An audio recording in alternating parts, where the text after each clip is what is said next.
আবার বাড়িতে প্রবেশের একটা দোয়া আছে না? বাড়িতে প্রবেশের একটা দোয়া আছে।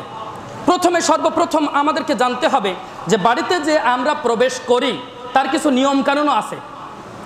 যেমন বাড়িতে যখন আপনি যাবেন, যাওয়ার আগে আপনাকে অনুমতি নিতে হবে। অনুমতি নিতে হবে সালামের মাধ্যমে। কিসের মাধ্যমে?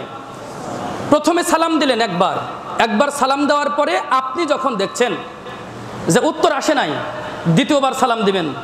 উত্তর আসে নাই, তৃতীয়বার সালাম দিবেন। যদি অন্যের বাড়িতে আপনি যান তাহলে তৃতীয়বার সালাম দেওয়ার পরেও যদি জবাব না আসে আপনাকে ফিরে চলে যেতে হবে, ওই বাড়ির ভিতরে প্রবেশ করা যাবে না।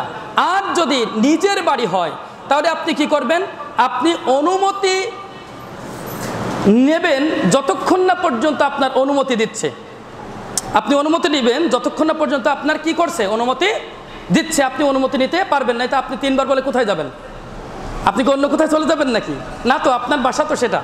তাহলে আপনি তিনবার জায়গায় কি আরও অধিক পরিমাণে আপনি সালাম দিতে পারেন বা অনুমতি নিতে পারেন। সালামের জবাব দেওয়া মানে সালামের জবাব দিয়েছে, এরপরে কি করবে?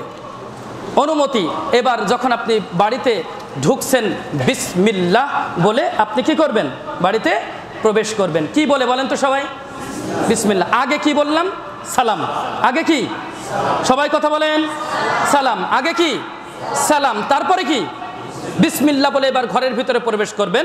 নবী মুহাম্মদ রাসূলুল্লাহ সাল্লাল্লাহু আলাইহি সাল্লাম বলছেন যে বিসমিল্লাহ বলে যখন কেউ ঘরের ভিতরে প্রবেশ করে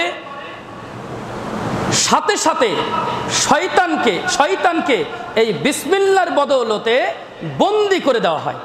মানে ও আর ওই ঘরের ভিতরে প্রবেশ করতে পারে না। ও আর ওই ঘরের ভিতরে কি করতে পারে না? প্রবেশ করতে পারে না। তাহলে যখনই আমরা বাড়ির ভিতরে প্রবেশ করব, ঘরের ভিতরে প্রবেশ করব, তখনই আমরা কি বলবো? বিসমিল্লাহ। বিসমিল্লাহ বলে আমরা প্রবেশ করব ইনশাআল্লাহ। দেখেন, অনুমতি নিতে হবে। অনুমতি যদি কেউ না নেয়, কারোর বাড়িতে, অন্য কারোর বাড়িতে অনুমতি না নিয়ে যদি উকি দেয়, আছে না এরকম পাবলিক অনেক? উকি দিয়ে দেখছে বাড়িতে যে আছে কে, কি আছে, কি অবস্থা আছে, উকি দিচ্ছে।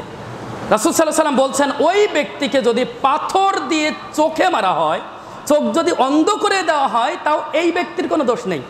সুবহানাল্লাহ। বুঝছেন কিনা বিষয়টা? তাহলে কারোর বাড়িতে উকি মারা যাবে? তো কিন্তু আমাদের বাড়ি তো অবস্থা তো খারাপ, তাই না? নাকি এখন উকি মারা লাগে না তো, একেবারে সব কি করে দিয়েছি আমরা, খুলে দিয়েছি বাড়ি, তাই না? বাড়ি থাকবে কেমন? বাড়ি থাকবে পর্দা। কিন্তু বাড়িতে কি আছে? বাড়িতে পর্দার বদলে কি আছে? খোলা মাঠ, খোলা ময়দান, আর সব একসাথে চলছে। যদি 10 ভাই হয়, 10 ভাই একসাথে এক বাড়িতে বসবাস চলতে, কোনো পর্দা নেই। আছে না এরকম? এখন এরকমই অবস্থা হয়ে গিয়েছে। জি না, আপনার বাড়িতে অবশ্যই পর্দা থাকবে। আপনার বাড়িতে অবশ্যই কি থাকবে? পর্দা থাকবে। মুসলিম হিসাবে আপনার বাড়িতে পর্দা করতেই হবে। পর্দা করা কি কোন সুন্নাত বলে কাটাই দেন? কয় ও সুন্নাত তো ছোটোখাটো বিষয়, আবার বলে কিছু সুন্নাতকে ছোটো বিষয় নাকি? ওইটা কি করে ওরা? আল্লাহ রাসূল সাল্লাল্লাহু আলাইহি ওয়াসাল্লামের ওই কথাগুলো মানবে না বলে ওই কথা, ওই যুক্তি নিয়ে আসে সুন্নাত ছোটোখাটো বিষয়। আসলে কি তাই?